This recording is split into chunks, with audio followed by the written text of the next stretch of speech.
Hello friends, welcome back to my channel. तो भाई आज की वीडियो में आपके लिए मैं लेके आया हूँ कि how to write answers in theory subject. अब भाई देखो, प्रैक्टिकल सब्जेक्ट में तो तुम्हें आता ही है, जैसे अकाउंट्स ले लिया, मैथ ले लिया। अगर उसमें भी दिक्कत आती है तो इस वीडियो के कमेंट सेक्शन में बता देना, मैं उसमें भी बता दूंगा कि एक सीक्वेंस होता है जिस बेस पे हमें मैथ के या अकाउंट्स के क्वेश्चन सॉल्व करने होते हैं।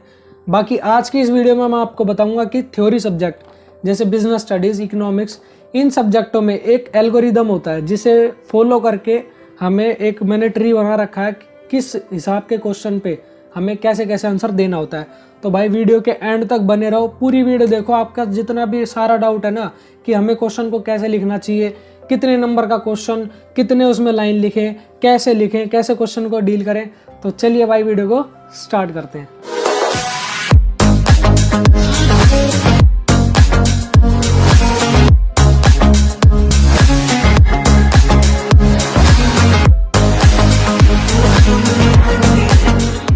वीडियो को स्टार्ट करने से पहले मैं आपको बता दूं कि अगर आपने इस चैनल को सब्सक्राइब ना करा हो तो भाई चैनल को सब्सक्राइब कर दो और अपने दोस्तों में शेयर कर दो। वीडियो को लाइक ज़रूर कर देना, क्योंकि भाई इस चैनल पे और भी इन्फॉर्मेटिव वीडियो आती रहती हैं एजुकेशनल से रिलेटेड। कॉमर्स बैकग्राउंड के लिए तो भाई बेस्ट है चैनल, सब्सक्राइब जरूर कर लेना। बाकी स्टडी टिप्स वगैरह हर किसी स्ट्रीम के लिए एप्लीकेबल है, आप इसे सब्सक्राइब कर सकते हो। तो अब स्टार्ट करते हैं अपनी वीडियो को। तो वीडियो के स्टार्टिंग में मैं आपको बताऊं कि क्वेश्चंस कितने टाइप के होते हैं। इतना तो आपको पता होगा, बेसिक ओवरव्यू दे देता हूं कि क्वेश्चन दो तरीके के होते हैं। एक तो डायरेक्ट क्वेश्चन होता है और एक इनडायरेक्ट क्वेश्चन होता है। डायरेक्ट क्वेश्चन के भी 3 पार्ट होते हैं, शायद आपको ये ना पता हो, पहले पता तो होगा, आपने क्वेश्चन भी ऐसे बहुत करे होंगे, लेकिन इस हिसाब से आपने इसे बाइफरकेट नहीं करा होगा कि कौन क्या होता है।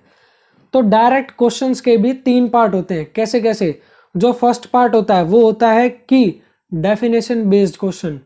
डेफिनेशन बेस्ड क्वेश्चन जो होते हैं, जैसे कि व्हाट इज दिस, यानी कि व्हाट इज डैश, कुछ भी डाल सकते हैं, वो उसकी डेफिनेशन आपको बतानी होगी। दूसरे तरीके के क्वेश्चन पॉइंटर्स वाले, पॉइंटर्स जैसे इसके 3 इंपॉर्टेंस लिखो, इसके 3 डीमेरिट्स लिखो, इसके 3 फीचर्स लिखो, 3 कैरेक्टरिस्टिक्स लिखो, ऐसे आते हैं पॉइंटर्स वाले क्वेश्चन जिसमें हमें पॉइंट्स लिखने होते हैं। उसके बाद जो थर्ड टाइप का क्वेश्चन आता है जो डायरेक्ट में आता है वो होता है डिफरेंस वाला। अब मैं बता दूं आपको, ये 3 जो टाइप है कौन से, डेफिनेशन बेस्ड, दूसरा पॉइंटर्स और तीसरा डिफरेंस, ये 3 डायरेक्ट क्वेश्चन में आते हैं। और इन तीनों में एक चीज ध्यान रखना कि जितना आप टू द पॉइंट लिखोगे उतना बेटर है। आपको देखो, मैं जो केस स्टडी होते हैं, केस स्टडी वाले क्वेश्चन, उसमें हमें अपने कंक्लूजन्स देने होते हैं, उसमें हमें अपने वैल्यू पॉइंट्स लिखने होते हैं। तो उसमें हम अपनी कथा लिख सकते हैं, जो भी हमारे अंदर नॉलेज है दिमाग में वो लिख सकते हैं। लेकिन जो डायरेक्ट क्वेश्चंस होते हैं, जो मैंने अभी 3 टाइप बताए, कौन से, डेफिनेशन बेस्ड और दूसरा पॉइंटर्स और तीसरा डिफरेंस वाला, इनमें आप अपनी कथा लिखोगे तो टीचर को दिक्कत आएगी, और टीचर को दिक्कत आएगी तो आपके मार्क्स में दिक्कत आएगी। तो भाई एक इंपॉर्टेंट चीज मैं आपको बता दूं, जो मैंने एक्सपीरियंस से अपने देखा है, प्लस मैंने कुछ टीचरों से इस बारे में बात भी करी हुई है। देखो, टीचर को आपके लंबे लंबे आंसर चेक करने में कोई इंटरेस्ट नहीं है। ये बात आप दिमाग में रख लो कि आप ज़्यादा लिख रहे हो तो टीचर आपको ज़्यादा नंबर देगा। ये भाई बिल्कुल दिमाग में मत रखना। हो सकता है आपका कोई टीचर हो जो आपको बोलता हो कि ज़्यादा लिखो, ज़्यादा पेज भरो, आपके स्कूल में हो, लेकिन बोर्ड में ऐसा कोई टीचर नहीं होता। बाय चांस एक्सेप्शनल हो सकता है कि हो कोई टीचर, लेकिन ऐसा कोई टीचर नहीं होगा जिसे लंबे क्वेश्चन चेक करने में मज़ा आ रहा हो।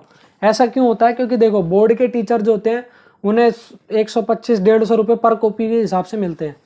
अब मेरे को ये बात बताओ, वो फटाफट से कॉपी चेक कर दें और उन्हें 150 रुपये उनकी जेब में मिले, ये बढ़िया होगा? या फिर वो लगे रहे एक कॉपी में ही, फिर मत्थाखोरी कर रहे हैं उसमें और फिर दूसरी कॉपी उठाई फिर कर रहे हैं? भाई उन्हें कोई इंटरेस्ट नहीं है आपके लंबे लंबे आंसर चेक करने में। तो इसलिए टू द पॉइंट रहो। जो क्वेश्चन पूछा वो, अगर ज़्यादा लिखने वाला है तो ज़्यादा लिखो, लेकिन ये नहीं कि कुछ भी लिख रहे हो तो कुछ भी मत लिखना। फिर क्या होता है कि टीचर का दिमाग हिल जाता है कि यार ये तो ज़्यादा लिख रहा है, मेरे से ज़्यादा मेहनत करवा रहा है। और टीचर से ज़्यादा मेहनत करवाओगे एग्ज़ाम के टाइम पे, जब वो चेक कर रहा है, तो भाई टीचर दिक्कत कर देगा फिर आपके मार्क्स में। फिर आप बोलते हो कि मेरे को कम मार्क्स मिले, ये मिला है। तो भाई ये बात ध्यान रखना। इसके बाद अब आगे आते हैं कि इनडायरेक्ट क्वेश्चंस में कैसे आते हैं। केस स्टडी बेस्ड क्वेश्चन जो होते हैं, केस स्टडी बेस्ड आप पिछले 1-2 सालों से फैमिलियर हो गए होंगे कि केस स्टडी में क्या होता है। जैसे कि आपसे डायरेक्टली क्वेश्चन नहीं पूछा, आपको एक सिचुएशन बना के देंगे जिसमें हमें सबसे पहले ये ढूंढना पड़ता है कि ये क्वेश्चन किस टॉपिक से है। फिर उस क्वेश्चन का हमें टॉपिक पता लग गया, फिर हम देखते हैं कि ये टॉपिक से ये क्या क्वेश्चन पूछना चाह रहा है, फिर हम उसके रेफरेंस में आंसर देते हैं। तो भाई देखो, अब हमें क्वेश्चंस का आंसर कैसे करना है, मेन वीडियो यहाँ से स्टार्ट होती है। मैंने ओवरव्यू दे दिया है, तो मेन वीडियो को स्टार्ट करते हैं। तो जो सबसे पहले डायरेक्ट क्वेश्चंस की फर्स्ट कैटेगरी है डेफिनेशन बेस्ड क्वेश्चन। भाई लिख लो इस बात को कि डेफिनेशन के क्वेश्चन को कभी भी अपनी लैंग्वेज में मत लिखना। ये जो मैंने बात निकाली है, ये मैंने खुद के टेस्ट पेपर, जो मैं 12th में जब मैं था, तो मैंने बिजनेस स्टडीज़ के टेस्ट दिए थे जो भी स्कूल में होते थे रेगुलर। तो उनको मैंने एनालाइज करा कि ऐसी क्या दिक्कत है और ऐसे क्या एडवांटेजेस हैं जो कि मैं अपने टेस्ट में लिख रहा हूँ। तो मैंने चेक करा, मेरे पास रखे हुए हैं पीडीएफ, वो पीडीएफ आपको डिस्क्रिप्शन में मिल जाएंगे, आप उन्हें डाउनलोड करके देख सकते हो कि मैं आंसर कैसे लिखता था बिजनेस स्टडीज़ के। तो मैंने उनमें देखा, मेरे पास 3 टेस्ट हैं, ठीक है, जिसमें कि 2 में मेरे फुल मार्क्स हैं और 1 में मेरा 1.5 नंबर कटा है। तो मैंने एनालाइज करा कि मेरे फुल मार्क्स क्यों आए और मेरा 1.5 नंबर एक टेस्ट में क्यों कटा। तो भाई देखो, मैं बताता हूँ, मेरे पास टेस्ट रखा हुआ है, देखो यहाँ पर टेस्ट है। तो इसमें मेरे 10 में से 8.5 नंबर आए थे, जिसमें कि मेरा आधा नंबर कटा किस चीज़ का, कि मैंने डेफिनेशन थोड़ी बहुत अपनी लैंग्वेज में बना के लिख दी थी। और देखो भाई, डेफिनेशन अपनी लैंग्वेज में बना के लिखोगे, हो सकता है तुम्हारा मीनिंग बढ़िया हो, लेकिन कहीं ना वो मज़ा सा नहीं आता कि जैसे मैं बोलूँ इस चीज़ को डिफाइन करो। तो जो पूछ रहा है ना इस क्वेश्चन को, जैसे टीचर है जो चेक कर रहा है, वो ही एक्सपेक्टेशन से रखता है कि यार जो लिखा हुआ है ना एग्जैक्ट वो दो। तो मैंने क्या करा, इसमें हम आप देख सकते हो पीडीएफ में खोलिए कि मैंने थोड़ा अपनी लैंग्वेज में लिख दिया, जबकि फाइनेंशियल मार्केट के बारे में जो डेफिनेशन है वो थोड़ी सी डिफरेंट है। तो उस केस में मेरा आधा नंबर यहाँ कट गया। तो भाई ये होता है, देखो ऐसे ही आपके आधे आधे एक नंबर कटेंगे और आपके नंबर डाउन हो जाएंगे।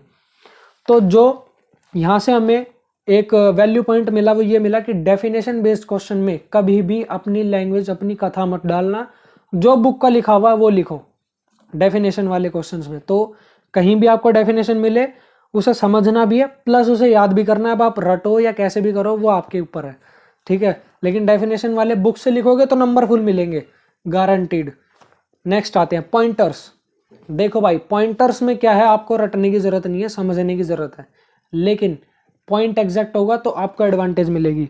आप मेरे इसी जो 8.5 नंबर वाले थे या फिर और जो मेरे फुल नंबर वाले हैं, आप उसमें जाके देख सकते हो, डिस्क्रिप्शन में लिंक होगी, आप वहाँ से डाउनलोड करके देख सकते हो कि मैंने क्या करा। जैसे मेरे को पूछा कि इस टॉपिक के, जैसे वो मैं एज्यूम करता हूँ कंट्रोलिंग के फीचर बताओ 3।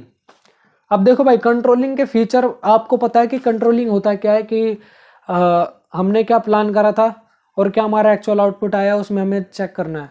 12th वाले बंदे समझ रहे होंगे इसे, एक एग्जाम्पल समझो अगर आप 11th के भी हो तो देखो भाई, हमें 3 पॉइंट लिखने हैं, फीचर्स लिखने कंट्रोलिंग के। अब आप अगर ऐसे टाइप के बच्चे हो कि आप याद नहीं करते, आप समझते हो, तो आप कंट्रोलिंग दिमाग में लगाओ, यार कंट्रोलिंग तो ये होता है, तो उसके फीचर ये बनने चाहिए। भाई खुद से फीचर बनाओगे तो दिक्कत है, नंबर कटेंगे। क्या करो, फीचर्स के जो पॉइंटर्स हैं, मेन पॉइंट जो होते हैं वो आप याद करो। जैसे कि अगर मैं बोलूँ यहाँ से, अगर मैं एक एग्जांपल उठाता हूँ, देखो भाई, इसने क्वेश्चन पूछा था 3rd कि state 2 objectives of financial planning के 2 ऑब्जेक्टिव लिखने हैं। तो देखो मैंने इसका, आप देख सकते हो पीडीएफ में, मैंने पहले पॉइंट उठाया मेन, द कंपनी है finance when ever it is necessary, और दूसरा पॉइंट लिखा एफिशिएंट यूज ऑफ फाइनेंस। अब देखो भाई, ये जो पॉइंट्स है ना, ये डायरेक्ट बुक के उठाए हुए हैं। तो आप कोशिश करो, देखो मैं पूरा उसके अंदर का जो मैं बता रहा हूँ, देखो पॉइंटर्स में क्या होता है, आपको 3 पॉइंट याद है। पॉइंट का मतलब सिर्फ एक लाइन जो मेन हेडिंग होती है, तो आपको 3 पॉइंट याद करने और अंदर का समझ के जाना है। तो फिर आप आंसर कैसे लिखोगे, पॉइंट लिखा, उसकी एक्सप्लेनेशन देनी है खुद से, अगला पॉइंट लिखा, एक्सप्लेनेशन देनी है खुद से, फिर अगला पॉइंट लिखा, एक्सप्लेनेशन देनी है खुद से। अब इसमें होता क्या है कि जो पॉइंट आप लिख रहे हो, मेन हेडिंग, आप टेस्ट में मेरे जाके देखो मेरे को फुल नंबर क्यों मिले। हेडिंग जो लिखी है वो एग्जैक्ट बुक की है, और उनकी एक्सप्लेनेशन मेरे खुद के वर्ड्स में, नंबर मिलेंगे फुल। ये होता है पॉइंटर्स का। डिफरेंस, भाई डिफरेंस का क्वेश्चन जो आता है ना, उसमें कभी भी आप पैराग्राफ फॉर्मेट में बिल्कुल मत लिखना, नंबर कटेंगे ही कटेंगे। क्योंकि टीचर ये एक्सपेक्ट करता है कि डिफरेंस का क्वेश्चन आया तो भाई बंदा किस में लिखेगा, सीधा सीधा वो किस में लिखेगा, टेबल बना के। तो आपको डिफरेंस वाला क्वेश्चन हमेशा टेबल बना के करना है।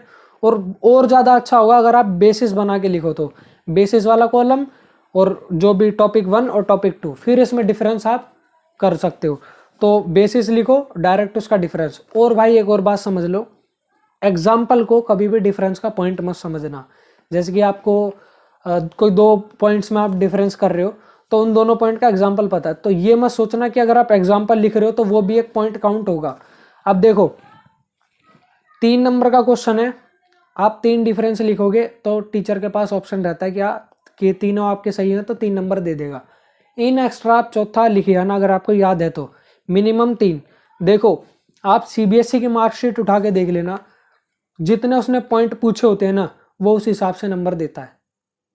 अब मैं बोल लूँ कि कोई 3 नंबर का क्वेश्चन है और उसमें 2 डेफिनेशन, 2 चीज़ को डिफाइन करना है, पॉइंट 1 और पॉइंट 2 को डिफाइन करना है, और 3 नंबर का क्वेश्चन है, तो इसमें होता क्या है, सीबीएसई की मार्कशीट उठा के देख लेना किसी भी ईयर की, उसमें क्या होगा, जो फर्स्ट क्वेश्चन है, जो फर्स्ट पॉइंट डिफाइन करना है वो 1.5 नंबर का, सेकंड पॉइंट डिफाइन करना है वो 1.5 नंबर का।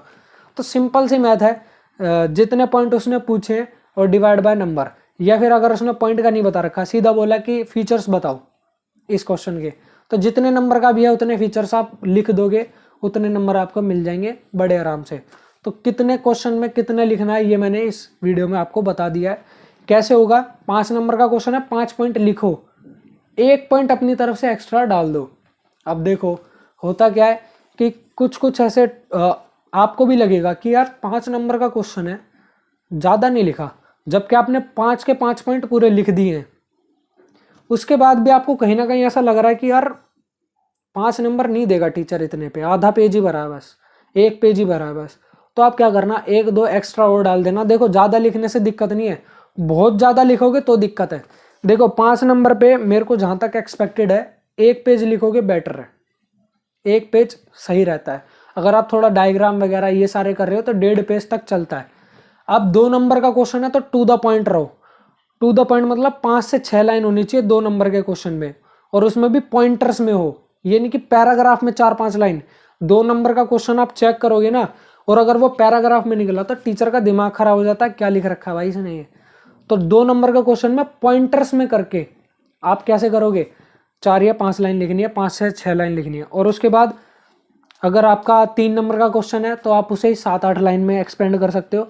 4 नंबर का क्वेश्चन है तो आधे पेज तक लेके आ सकते हो, और आधे से ज़्यादा यानी कि 75% ऑफ द पेज तक लेके आ सकते हो। भाई देखो कोई एक एग्जैक्ट रूल नहीं होता हार्ड एंड फास्ट कि हाँ भाई इतने नंबर का क्वेश्चन इतने लिखना, बाकी पॉइंट्स होते हैं।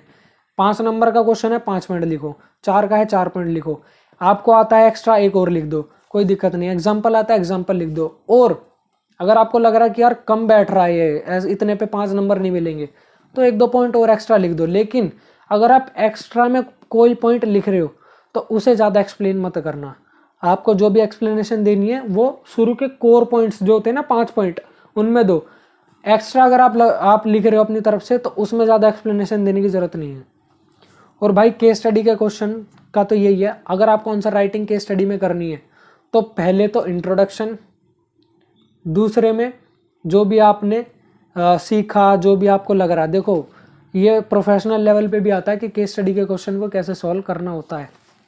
तो सबसे आप पहले क्वेश्चन में ये देखो कि पूछा क्या है, और जो क्वेश्चन का एक क्रक्स है, जैसे कि पूरे क्वेश्चन में घुमा फिरा के दे रखा है और एंड में ये बता रखा है कि ए ने बी को कोई सामान बेचा, तो आप इंट्रो में लिख दोगे क्वेश्चन के स्टार्टिंग में कि ए ने बी को सामान बेचा है ये। एक 2 से ज़्यादा लाइन नहीं होनी चाहिए, सिर्फ 2 लाइन। 2 लाइन में आपने एक्सप्लेन कर दिया कि इस पूरे क्वेश्चन का इंट्रो क्या है। फिर आप देखोगे कि ये क्वेश्चन बुक के कौन से टॉपिक से क्या रिलेशन रखता है। जैसे कि हमने देख लिया कि ये क्वेश्चन जो केस स्टडी में दिया गया है ये उस बुक के उस टॉपिक का उस फीचर से रिलेटेड है, तो उस फीचर को आप यहाँ पर क्या करोगे, एक्सप्लेन करोगे। तो पहला क्या इंट्रोडक्शन, दूसरे में एक्सप्लेनेशन, तीसरे में क्या दोगे कंक्लूजन दोगे कि जो ये केस दे रखा था पूरा, जो भी केस घुमा फिरा के दे रखा है, और हमने जो बीच में क्या लिखा उस फीचर को लिखा है, तो उससे हमारा क्या कंक्लूजन निकलता है कि क्या ए बी को सामान बेच पाएगा, क्या बी उसको पैसे देगा। ये एक एग्जांपल के लिए बता रहा हूँ, बाकी केस स्टडी क्वेश्चन को सॉल्व करने की ट्रिक या लाइव में सॉल्व करके दिखाऊं उसके लिए भाई कमेंट में ज़रूर बता देना। तो भाई आज की वीडियो में इतना ही था। Thank you for watching. और जो भी मेरे ये पेपर्स हैं आपको डिस्क्रिप्शन में मिल जाएंगे, आप वहाँ से जाके देखो कि मैंने कैसे लिख रखा है, क्या मैं एडवांटेज उठाता हूँ, कैसे मैं आंसर राइटिंग करता हूँ, कितने नंबर पे कितने मैं लाइनें लिखता हूँ, क्या एक्स्ट्रा पॉइंट में डाल देता हूँ, फिर कम एक्सप्लेनेशन करता हूँ। तो भाई यही था आज की वीडियो में, और भी वीडियो आपके लिए आते रहेंगे। भाई चैनल को सब्सक्राइब जरूर कर देना। अगर ये वीडियो आपको अच्छी लगी तो लाइक कर देना। कोई भी दिक्कत हो कमेंट सेक्शन में भाई फ्री होके लिखो। Thank you, peace out.